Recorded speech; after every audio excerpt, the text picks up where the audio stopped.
네, 시청자 여러분 안녕하십니까. 뉴스토크 말씀 시작하겠습니다. 지난달 25일이었죠. 오랜 기다림 끝에 드디어 동해안권 경제자유구역 옥계 융복합 산업지구에 첫 삽을 떴습니다. 2013년 지정 이후에 무려 5년 6개월이 지난 일입니다. 그동안 부진했던 개발 사업의 신호탄이 과연 될 수 있을 것인지 오늘 뉴스토크 말씀에서 집중적으로 다뤄보도록 하겠습니다. 먼저 오늘 나오신 분부터 소개를 해드리죠. 국제통상 전문가시죠. 강릉원주대학교의 김영식 교수 모셨습니다. 어서 오십시오. 네, 안녕하세요. 네. 저희 MBC 강원영동에서 오랫동안 동해안권 경제자유구역을 취재한 박은지 기자가 나왔습니다. 어서 오세요. 안녕하세요. 자, 본격적인 얘기에 앞서서 좀 짚어보도록 하겠습니다. 교수님, 예. 경제자유구역, 우리가 5, 6년 전부터 얘기를 들었는데 이게 도대체 어떤 겁니까? 일단 이제 경제자유구역은요, 사실 경제특구의 한 형태다 이렇게 볼 수 있습니다. 네. 과거에 보면 이제 마산, 창원 지역에 수출입 자유구역이나 뭐 이런 게 있었습니다. 네. 그러니까 그때 이제 우리나라가 수출을 늘리기 위해서 특정한 지역을 경제특구로 지정을 해서 그 지역에 이제 들어오는 수출입에 관련되는 것들에 대한 세금, 관세 이런 것들을 면제시켜주고 다시 수출하게 하는 이런 네. 제도거든요. 근데 인센티브를 줘서 촉진시킨다 이제 그런 의미로 지정한다는 거죠. 그렇죠. 네. 그 이제 그 말이 경제특구고요. 네. 예, 동해안권 경제자유구역도 이제 그거와 비슷한 일환으로 추진이 됐습니다. 그런데 이제 동해안권 경제자유구역은 지금 전국에 이제 8개 정도가 지정이 돼 있는데 네.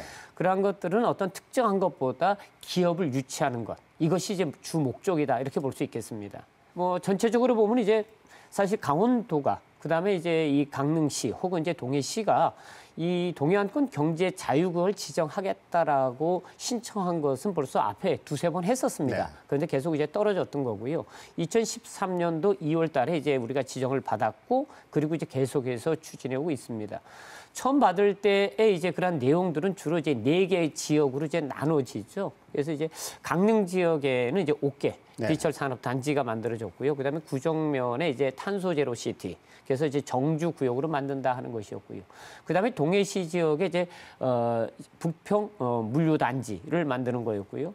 그다음에 이제 망상 지역에는 이제 플로라 시티. 네. 그래서 관광과 관련되는 산업들을 이제 유치해서 활성화시키겠다 하는 것이 2013년도 처음에 이제 우리가 피드 파일을 제출할 때 첫 번째 있었던 내용들입니다. 네. 지금은 이제 많이 바뀌었는데요. 그러니까 뭐 그런 내용들로 시작해서 경제 자유 구역이 일단은 시작을 했다. 네. 이렇게 볼 수 있습니다.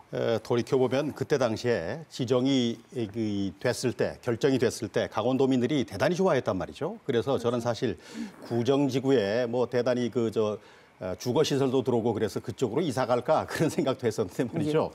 아무래도 이게 되면 이 동해안 지역이 상전벽해가 되지 않을까 그렇게 기대를 했었는데 이게 어떻게 머리만 컸고 말이죠. 용두사미처럼 지금 돼가는 형국이 아닌가 그래서 좀 걱정이 되기도 합니다. 박은지 기자, 동해안권 경제자유구역 이게 지금 교수님도 설명을 좀 주셨습니다만은 진행 과정을 좀 살펴볼까요?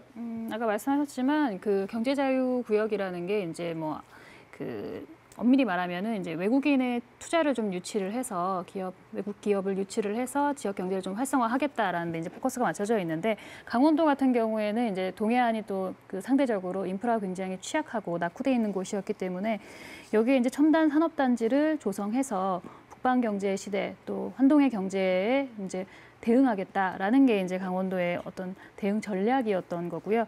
그래서 지금 첨단 녹색 소재 산업 육성을 통한 신동북아 경제 중심지라는 굉장히 멋진 청사진을 제시를 하고 이제 비전을 하고 이제 동해안권 경제자유구역이 지정을 받았는데 당초 이제 부평 국제복합 산업지구 여기가 4.61제곱킬로미터였고 망상 해양복합관광지구가 1.82제곱킬로미터, 옥계 첨단 소재 융합 산업지구가 0.71제곱킬로미터, 그리고 구정 탄소 제로 시티가 1.11제곱킬로미터 이렇게 4개 지구해서 모두 8.25제곱킬로미터 규모로 지정을 받았습니다. 네. 그래서 그때 당시에 강원도가 그렸던 청사진에 따르면 2023년까지 개발을 완료하게 되면 이제 이 일대에 20조 원 규모의 경제적 파급 효과가 있을 거다 이렇게 분석을 했고요.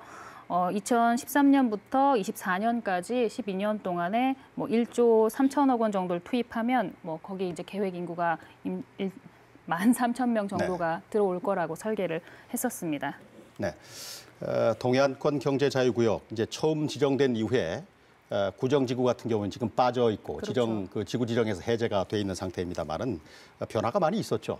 이게 이제 그 경제자유구역을 지정하고 난 이후에 이제 그 산업통상자원부에서 매해 이제 평가를 하게 되거든요. 아까 말씀하신 것처럼 전국에 이제 8곳 정도가 있는데 그 3년 정도 투자 유치 실적이 계속 없게 되면 그 지구에 이제 구역을 줄이거나 아예 이제 지구 지정을 해제할 수 있습니다. 그래서 2013년에 처음 지정되고 3년 후인 2016년에 이제 유치 실적이 전혀 없고 또 개발 사업자를 찾지 못한 구정지구가 지정 해제됐고 5개 그 지구나 부평지구도 이제 투자 실적이 이제 모자랐기 때문에 구역이 이제 일부 축소 조정됩니다. 부평지구는 절반 정도로 축소가 됐는데 망상지구 같은 경우에는 그 당시에 이제 캐나다 회사가 이제 그 투자를 약속하면서 개발 사업자로 지정이 됐었기 때문에 그때는 오히려 그 면적이 사업자 요구에 따라서 3배 정도 늘어났다가 최근에는 다시 이제 그 사업자가 철수를 하면서 절반가량 다시 축소 계획이 진행 중입니다. 네. 이게 전국이 8개가 이제 지정이 됐다. 이제 그렇게 말씀하셨는데 서해 쪽, 뭐 인천 쪽은 잘 되는 것 같고요. 강원도가 입지 여건 때문에 그런지 뭐 수도권과의 거리 때문에 그런지 SOC가 아직 덜 발달돼서 그런지 모르겠습니다만은 투자 유치 실적이 좋지 않아서 지금 자꾸 축소가 되고 있는 상황이고 아직도 이게 어떻게 갈지는 미생마 같은 생각이 좀 들고 그러는데 아무래도 8개, 국내에 있는 8개 지구도 전부 다 서로 경쟁 관계가 아니겠습니까? 뭐 맞습니다. 네. 일단 좀 안타까운 것은 뭐냐면요. 먼저 우리가 이제 전제를 하고 가야 되는 게 뭐냐면 지금 이제 박은지 기자가 이야기한 것처럼 이 기본 이제 경제 자유 구역을 동해안권에 유치한 이유는 가장 큰 것은 사실 외국 자본, 외국 기업을 유치하겠다 하는 것입니다. 이것이 안 됐을 때 국내 기업을 유치하자라는 거거든요. 그런데 문제는 이제 외국 기업이라고 돼 있어요.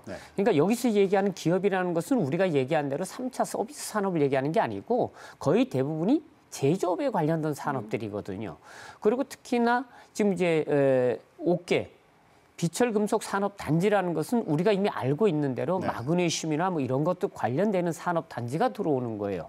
그러면 이런 것들을 생산하면 그 지역에 당연히 환경 오염이나 우리가 이제 앞으로 얘기하겠지만 이러한 것들은 당연한 거예요. 만약에 그것이 전제가 되지 않았다라고 그러니까 기업을 유치하지 않겠다. 우리가 이런 사업을 하지 않겠다라고 하면 우리가 우리 지역을 청정 지역으로 가져가겠다 하는 논리를 우리가 가져갈 수 있어요.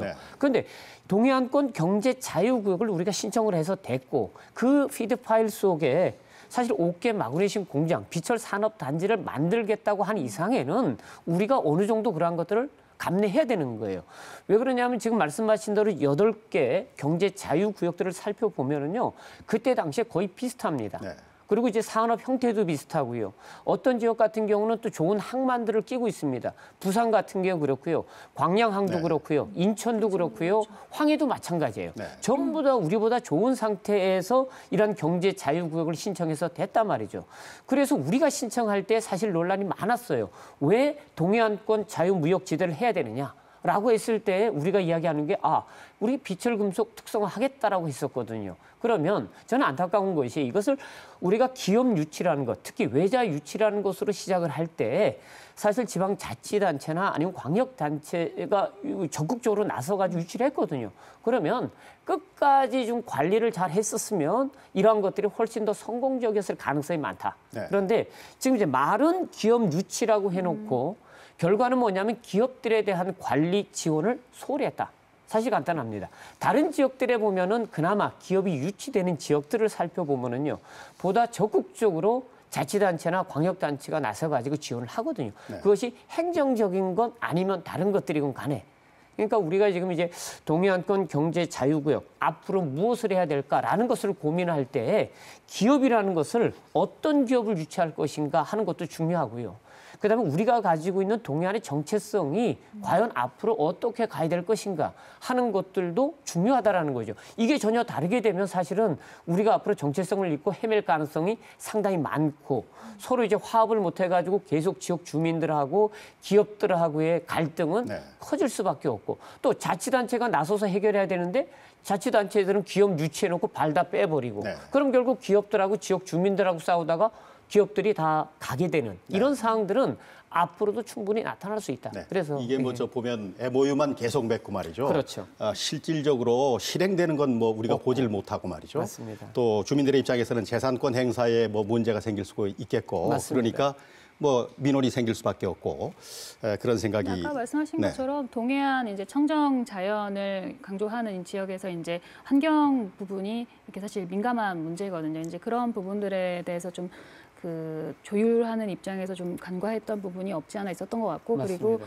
동해안 같은 경우에 경제자유구역 같은 게 사실 후발주자거든요. 그래서 앞서 먼저 이제 진행했던 곳들에 비해서 뒤늦게 출발했기 때문에 사실 좀 불리한 여건들이 많이 있었어요. 그리고 네. 올림픽을 치르고 이러면서 어느 정도 뭐 교통이나 이런 부분들이 조금 나아지긴 했지만, 그 당시에는 이제 실제로 동해안 경제자유구역이 꿈꿨던 만큼 뭐 기업의 입장에서 여기에 입지 조건이 상당히 매력적인